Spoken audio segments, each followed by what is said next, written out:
Fala, jovens, tá tudo belo? Bora começar mais um Tatu da Fruta Podcast, o podcast destinado a discutir fruticultura e assuntos relacionados. No assunto de hoje, jovem, nós vamos falar sobre matrizeiros, sobre plantas matrizes. Nós estamos no terceiro episódio da nossa série de propagação de plantas. Primeiro episódio a gente deu uma boa introdução, principalmente explicar a variabilidade e os dois tipos de propagação, sexuada e assexuada. Então, se você perdeu, escuta lá. E no último episódio nós falamos de propagação via semente, que é a propagação sexuada.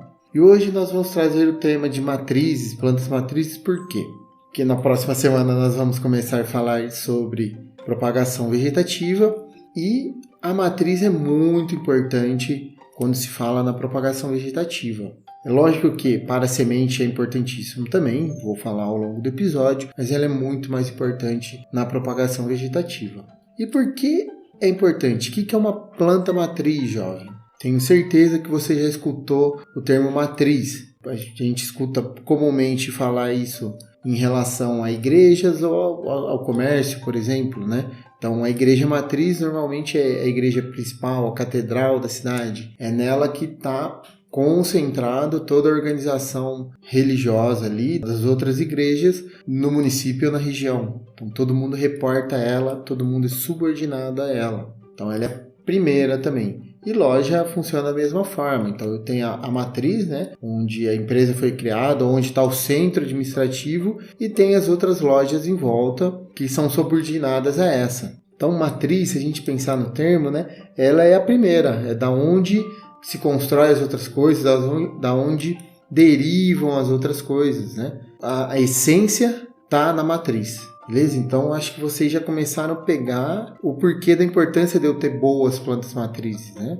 Se eu estou falando de propagação, eu vou multiplicar plantas. Para eu multiplicar plantas, ela precisa vir de algum lugar, ok? Se a gente quiser ficar brincando a história de quem veio primeiro, o ovo ou a galinha, ou a planta ou a semente, a gente fica eternamente brincando com isso. Mas como já está tudo aí, a gente tem que entender o quê? Que a nossa semente ou o nosso propágulo, né, nosso material vegetativo, vai vir de algum lugar. E esse lugar é a nossa planta matriz. Então, a planta matriz ela é importante porque é a primeira, é a principal. Ela que contém toda a informação que eu quero estar propagando. Então, é muito comum os produtores falarem, aquela laranja é boa, aquela uva é boa, e pega e faz uma mudinha dela. Por quê? Ele quer tentar manter essa característica entre uma laranja gostosa e uma muito azeda, qual que você quer manter na tua área, ou qual você quer multiplicar para talvez plantar comercialmente ou para presentear alguém. A mais gostosa, não é? A matriz ela é uma referência. Uma planta matriz ela é importante por quê?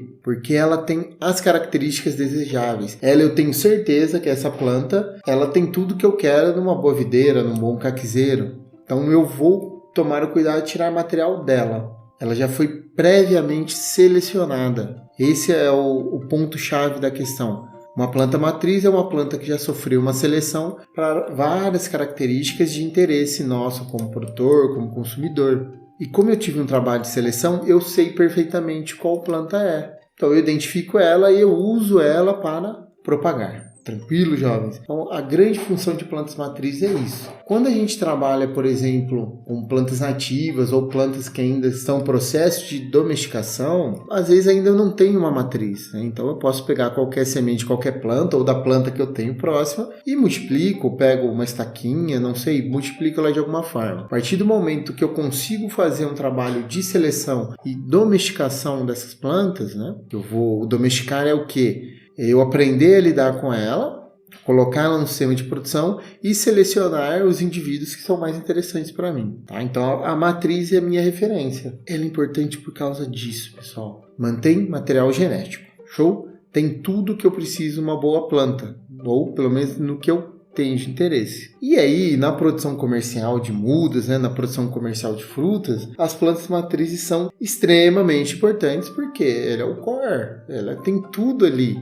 A hora que eu quiser iniciar um plantio do zero, eu tenho uma referência. Só que, como eu tiro tudo de um lugar, a gente corre alguns riscos. Então, toda a matriz, a gente tem vários cuidados com ela. Lógico, eu sempre multiplico a minha planta matriz e tenho cuidados para não perder características. Mas eu tenho várias etapas de propagação. Então, uma boa planta matriz, ela tem que ter o quê? Ela tem que ter sanidade. O que é sanidade? Livre de pragas e doenças primárias, principalmente das culturas, né? A gente ainda vai discutir praga e doença, mas a gente fala em doenças primárias, são as mais importantes no momento, ou doenças que podem levar a planta ou o cultivo ao declínio. Eu posso perder minhas áreas de cultivo, né? Dentro das doenças primárias, a gente pode colocar, de certa forma, as doenças quarentenárias, né? Que são doenças que às vezes a gente não tem, mas são altamente prejudiciais aos cultivos. Então, vamos lá, planta matriz. Estou falando muito a mesma coisa na cabeça de vocês, jovens, mas é para guardar, ficar nessa cachola. Principalmente para quem vai ser produtor comercial, tente saber, quem está querendo começar na agricultura, tente entender de planta matriz para não ser passada a perna na hora de adquirir a muda. Precisa buscar essas referências e um viveiro certificado,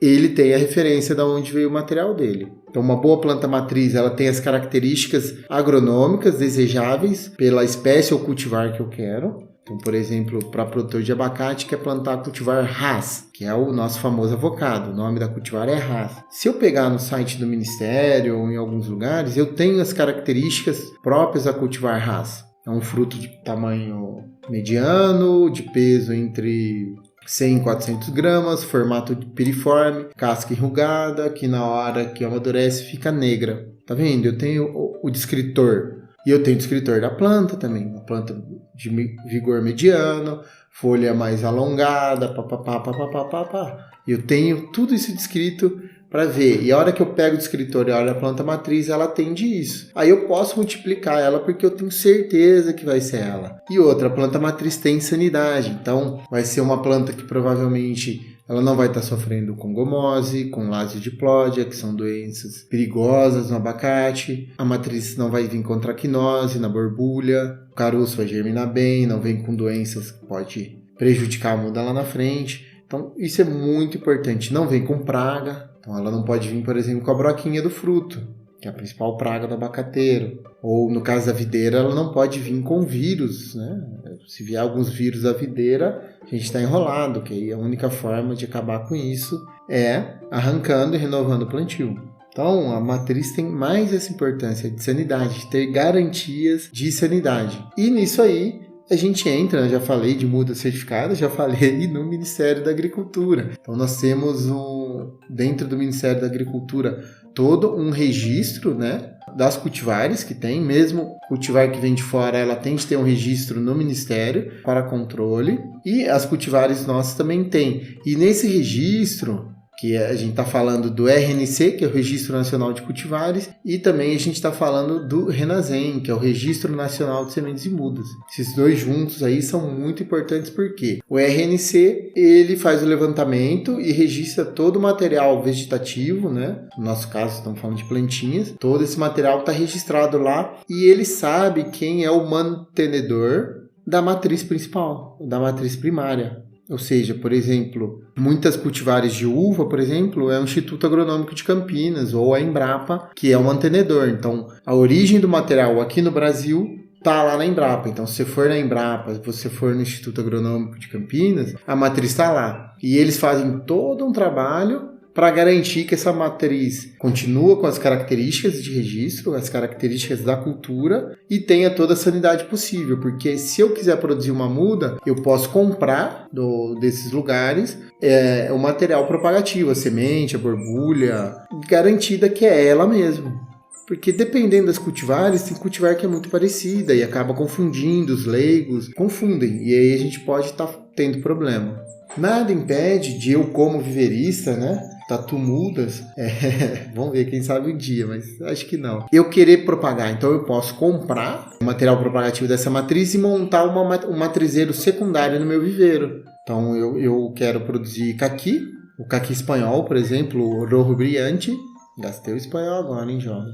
E eu vou lá na Embrapa ou em algum lugar que tem esse material, onde foi feito o primeiro registro no Brasil, e registro meu viveiro como matriz, que eu vou fazer o trabalho de manter matriz, então eu fico com uma matriz secundária. Isso é importante, porque a minha matriz, a garantia dela, lógico que eu vou fazer todos os descritores para provar que é esse material, mas ela está respaldada para a matriz primária, que vai estar em algum instituto de pesquisa ou algum outro viveiro que trouxe isso por interesse próprio. Então, hoje, várias cultivares protegidas, né, que a gente tem de pagar royalty em cima dela, são viveiros comerciais que têm o registro e o direito de comercialização no território nacional. Então, a matriz dentro do Brasil vai estar lá, eles são a referência. Então, tem toda uma legislação para isso. O RNC protege e garante que nós vamos ter locais onde eu tenho garantia genética e sanitária desses materiais, caso eu precise propagar. Isso você vê que eu estou usando o termo cultivar. São os materiais que já têm registro, tem o descritor agronômico bem descrevido e que a gente sabe, algumas cultivares, podemos dizer as crioulas, a gente não tem tanto problema com isso. Normalmente não há proteção, há alguns centros ou algumas regiões que caracterizam a variedade crioula, mas não tem uma legislação e um controle tão forte nisso aí. Porque semente crioula, material crioulo, ele normalmente não passou por uma seleção mais profunda até chegar no material elite, por exemplo. É uma população mais ampla, que para muitos casos é excelente e muito interessante, principalmente para a agricultura orgânica. Show? Então, quando vocês tiverem dúvidas se esse material tem registro ou não, ou onde procurar, digita no Google sementes e mudas mapa ou Renazem, RNC mapa, no Google, que vocês já saem na página do Ministério, onde vai ter todas essas informações, tá? Sementes, legislação, como você importa ou exporta material, porque às vezes tem coisa que você quer que não está no Brasil ainda, geneticamente modificados, né? Mas os mais importantes para quem quer ver isso agora é principalmente a legislação e o Renazem.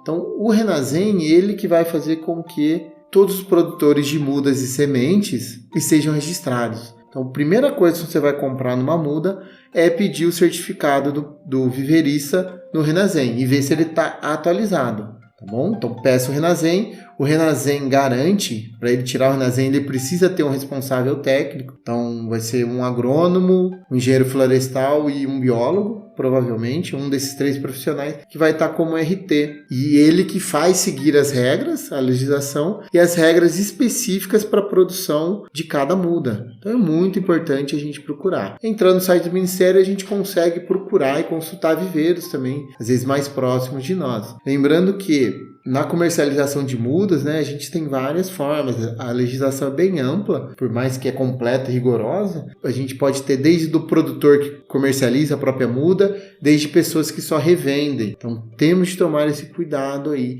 em relação a isso, porque às vezes é só um reembalador, que é o nome bonito ali na legislação, que ele só compra a muda de um lugar, leva para o outro e comercializa. Muita floricultura faz isso. Então, se for para plantio comercial, por favor, peçam um material de origem.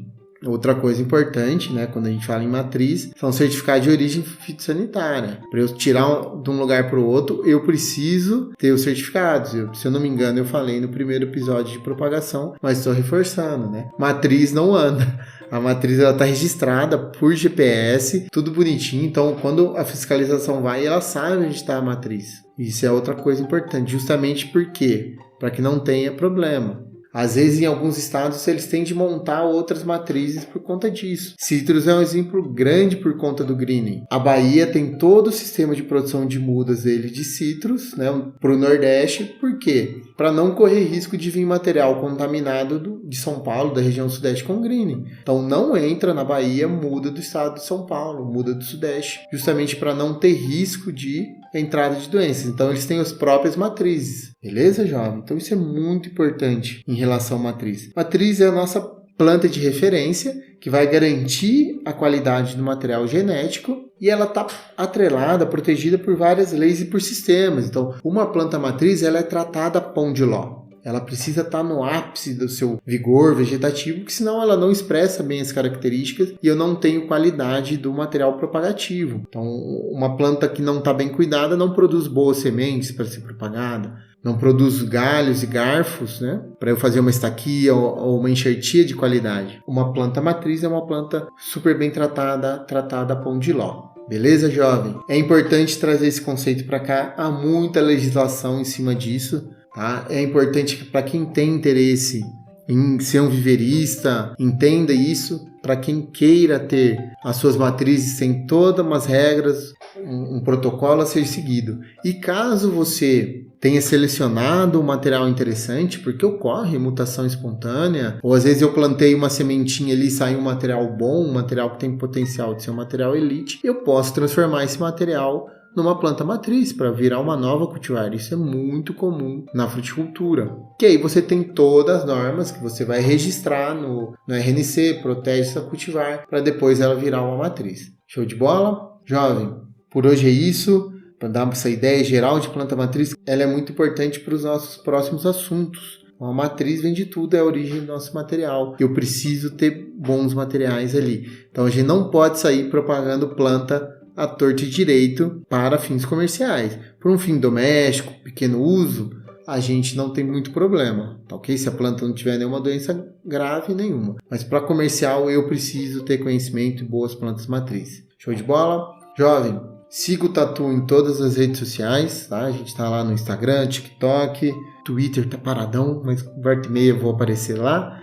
Facebook a gente tá lá também. Não deixe de compartilhar o nosso episódio, para quem ainda não deu as 5 estrelinhas no Spotify, na Apple, sei lá onde mais vocês escutam. Por favor, isso ajuda o Tatu a chegar mais longe e disseminar um pouco de conhecimento na área de frutífera. Qualquer dúvida, entre em contato com a gente, principalmente Instagram, que eu respondo mais rápido por lá. Mas é isso, um abraço e até a próxima.